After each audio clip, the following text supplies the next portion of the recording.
Splendid evening it is to you, Zimbabwe. Welcome to Special Focus right here on Equity Access. I'm Ibn Mabunda. Let's go. Our special focus tonight is on the Reserve Bank of Zimbabwe, which published a quarterly report for the banking sector for the period ended 30 September 2018. To discuss that, I'm joined in studio by our very own analysts, Kenneth and Anes. Gentlemen, good evening and welcome to the platform. Evening. Beautiful. According to the report, positives have been recorded with the aggregate profits for the industry in question getting up to $284 million like for like. Your take, gentlemen. Okay, so when it comes to the profits, I would say well done to the banks for making those kinds of numbers. Okay. In terms of profits for Q3. It's been happening, I think, since the beginning of the year. But as a depositor, I've always been depositing with the banks and also following my mind sometimes, what they speak about economic behavior.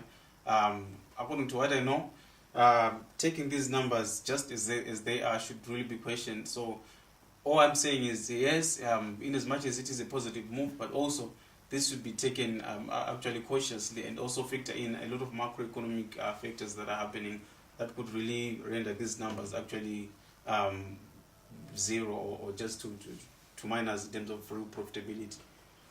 I was really going to shoot you down for a second right there if you had not brought into light what we are facing as an economy and what the banking sector is supposed to actually be contributing to the economy. And them getting profits of such a magnitude is not a plus for me as long as their profits are not really benefiting what the economy should be benefiting from the banking sector.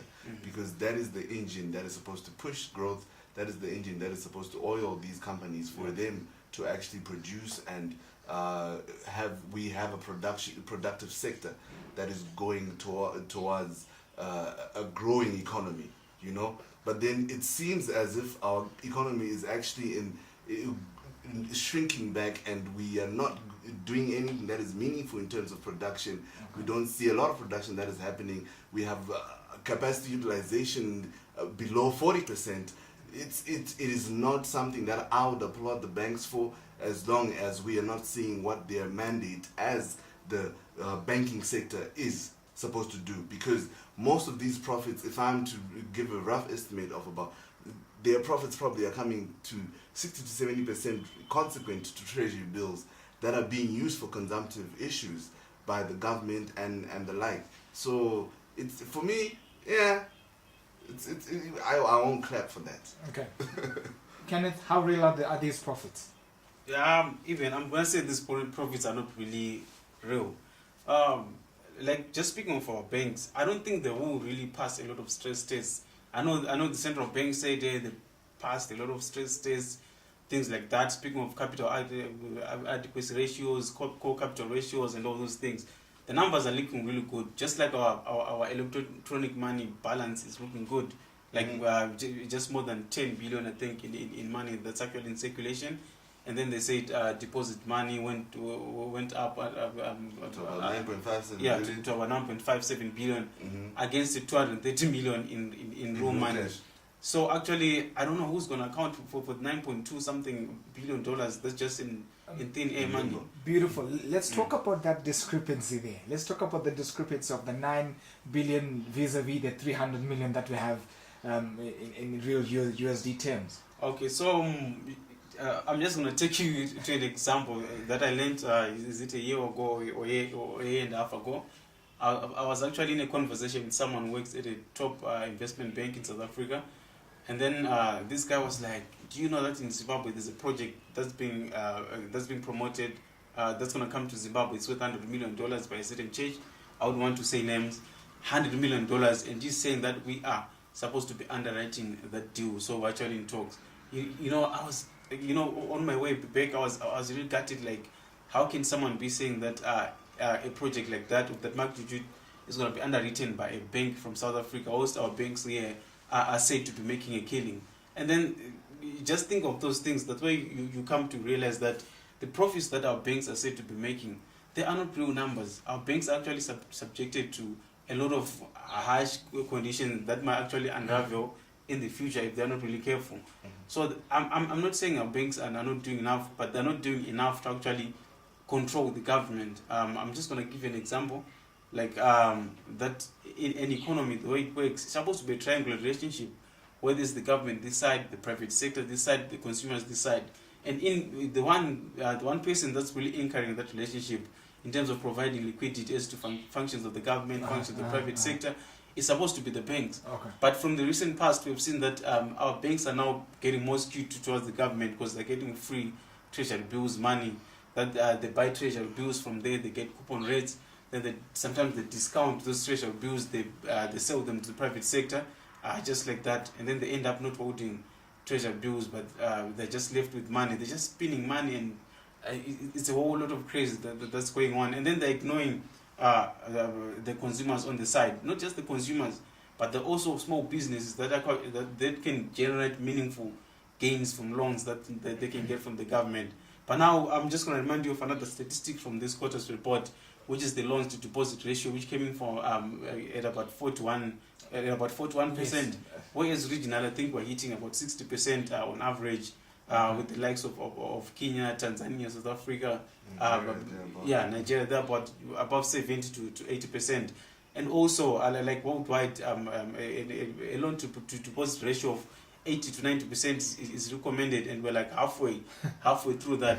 Okay. It tells a lot in terms of how the banks are not actually giving people money, but they're now focusing to government, where they can get very nice coupon rates at the expense of production in the economy.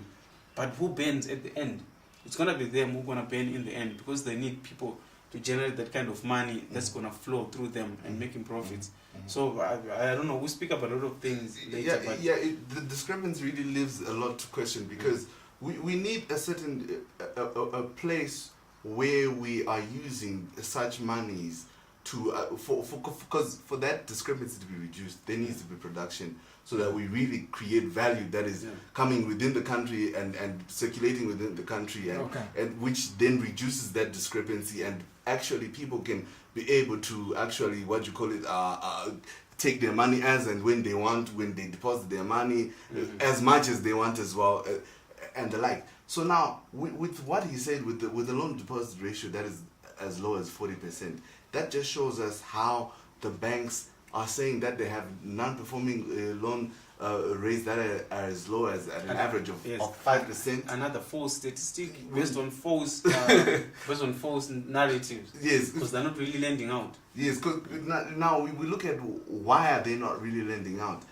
When you look at the composition of deposits that are coming into the banks, we have 5% of people who are depositing in the name of savings, and 65% is about transitory deposits, which are demand, call and time deposits and the like. So you find that with that difference having been there becomes a point where the bank cannot put money in someone who's actually productive, make that money, and then return them an interest rate that is going to be making them profit, and money has been created in the real sense, not in a place where the treasury bill is coming in and then we have a government that is using 80% of its budget also in consumptive things. You see, so there's no creation of value that is supposed to back up that discrepancy, because if creation of value has been happening, then that discrepancy should be very minimal. I'm not saying there are economies that have no discrepancies, but then at least that gap is not as big as the gap that we have, and that gap has started really causing problems in the country. We find foreign currency being a problem. We find people are queuing in banks for hours on end, trying to get money that is probably limits of $100 to $150 a week. You see, so in a space of 7 days, I can only use $150, of which I'm not getting as much in one day. You see, so daily I'm supposed to go to the bank and then deposit